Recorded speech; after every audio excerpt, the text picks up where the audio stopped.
Chegamos ao nosso 16º estudo e hoje eu quero falar sobre libertação da lei.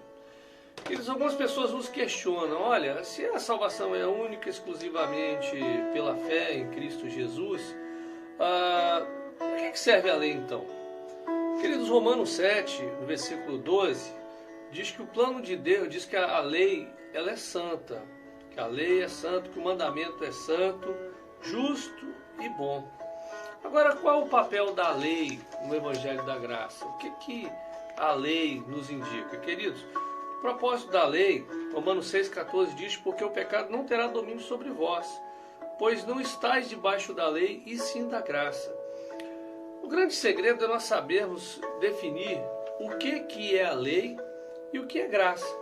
Se nós entendemos o que é a graça e nos colocamos debaixo dela, então espontaneamente vencemos o pecado e não seremos mais escravos de coisa alguma.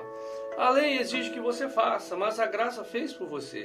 Só podemos vencer o pecado porque não estamos mais debaixo da lei, do nosso esforço próprio e da nossa justiça própria. A graça é definitivamente um favor imerecido. A lei é um favor merecido. Ou seja, a lei você faz por merecer, a graça você não fez por merecer. Nós não vivemos debaixo de duas alianças simultaneamente, a velha e a nova. Infelizmente, porém, esta é a realidade de muitos cristãos hoje, que vivem a lei e vivem a graça. São salvos pela graça, mas para viver a vida cristã, para se santificar, eles precisam da lei. Entretanto, nós estamos sobre a mesma aliança da graça, a nova aliança, ou seja, é um favor imerecido de Deus. A velha aliança se baseava no mérito humano, a nova no mérito de Cristo Jesus. Hebreus 8,13 diz, quando ele diz nova, torna antiquada a primeira. Ora, aquilo que se torna antiquado e envelhecido está prestes a desaparecer. Hebreus 8,13, né? A velha aliança da lei não deu resultado algum, muito pelo contrário. Mas é isso que deixa muitos religiosos indignados, né? Eles questionam, se Deus sabia que a lei era incapaz de salvar, então por que a lei foi dada? Qual o propósito da lei? Eu gostaria de mencionar pelo menos 3 razões bíblicas para nós entendermos a questão da lei. Primeiro, a lei foi dada para revelar a imagem de Deus. 1 João 3,4 diz, todo aquele que pratica o pecado também transgride a lei, porque o pecado é a transgressão da lei. O pecado é o quê? É errar o alvo. Não importa o quão perto você acertou no alvo. Se errou, está fora do padrão. A glória de Deus e a lei de Deus são a mesma coisa. A glória de Deus é o seu caráter. Quando os discípulos disseram que viram a glória do Pai em Cristo, foi porque viram em Jesus a expressão do caráter de Deus.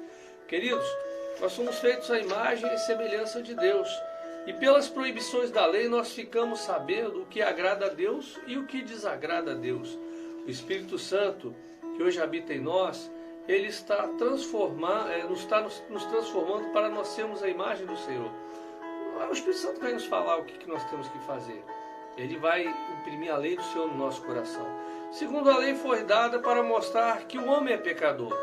Em Gálatas 3,19, Paulo explica, a verdadeira função da lei, fazendo 2 perguntas e respondendo-as. Primeira pergunta é, qual, pois, a razão de ser da lei? Satanás quer que provemos que somos santos através da lei, mas Deus deu a lei para provar que somos pecadores. Olha o que Romanos 3,20 diz, visto que ninguém será justificado diante dele por obras da lei, em razão de que pela lei vem o pleno conhecimento do pecado. Romanos 4,15 diz, porque a lei suscita a ira, mas onde não há lei, também não há transgressão. Assim, queridos, o alvo da lei era denunciar o pecado e mostrar o que é contra a vontade de Deus.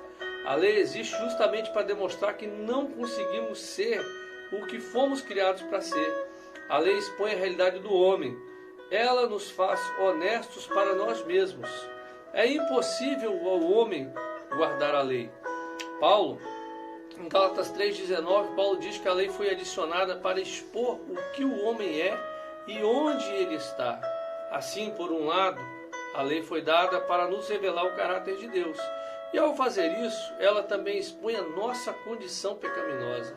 A lei nos serviu de tutor, por meio dos quais nós fomos conduzidos a Cristo pela fé. Ela deveria produzir em nós um clamor profundo pelo Senhor, por causa da nossa incapacidade de cumpri-la. Queridos, lá em Romanos 8, 3 e 4, a palavra diz: porquanto que foi impossível a lei, no que estava enferma pela carne, isso fez Deus enviando o seu próprio Filho, em semelhança de carne pecaminosa, e no tocante ao pecado, e com efeito condenou Deus na carne o pecado, a fim de que o preceito da lei se cumprisse em nós, que não andamos segundo a carne, mas segundo o Espírito. Romanos 8, de 3 a 4. A lei deixou de ser uma ordem e passou a ser uma promessa da nova aliança. Queridos, pensem em quantas tentações você e eu enfrentamos em um mundo normal, mas a promessa do Senhor é que o pecado não terá domínio sobre nós. Porque se você está na graça, o pecado não vai te dominar. Então não haverá mais necessidade da lei. Você entendeu que coisa maravilhosa? O pecado não tem domínio sobre você. Então para que tem a lei? A lei, ela já está impressa no nosso coração, aquilo que agrada a Deus.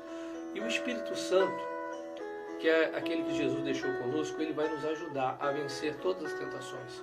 Então se você tem algo que você não consegue vencer, peça: Jesus, eu não estou conseguindo vencer esse pecado, me ajuda. Ele vai te ajudar, porque o Espírito Santo está aqui para te auxiliar a vencer todas as tentações, para que essa lei, a lei do Senhor, que está guardada no seu coração, ela venha fazer com que você a cada dia se santifique e chegue à imagem e semelhança do nosso Pai. Queridos, a lei foi a velha aliança. Nós vivemos a nova aliança, que é a aliança da graça. A santificação é com Jesus, não é fruto do seu trabalho, porque nós nada conseguimos. Mas com Jesus, nós conseguimos nos santificar, porque Ele fez, Ele morreu, e quando Ele estava na cruz, Ele disse: a obra está consumada. Ou seja, eu e você não precisamos fazer mais nada. Nós só precisamos cultivar aquilo que Ele já nos deu. Deus te abençoe, continue nesse propósito, jejum de meia-noite a meio-dia. E estamos chegando, hoje é o 15º dia. Quero agradecer a você que está nos ouvindo, que Deus te abençoe. A minha oração é que esses estudos venham produzir algo diferente na sua vida. Que você venha ter uma vida liberta. Liberta do pecado, liberta do medo e uma vida totalmente cheia da presença do nosso Pai. Que Deus te abençoe no nome de Jesus.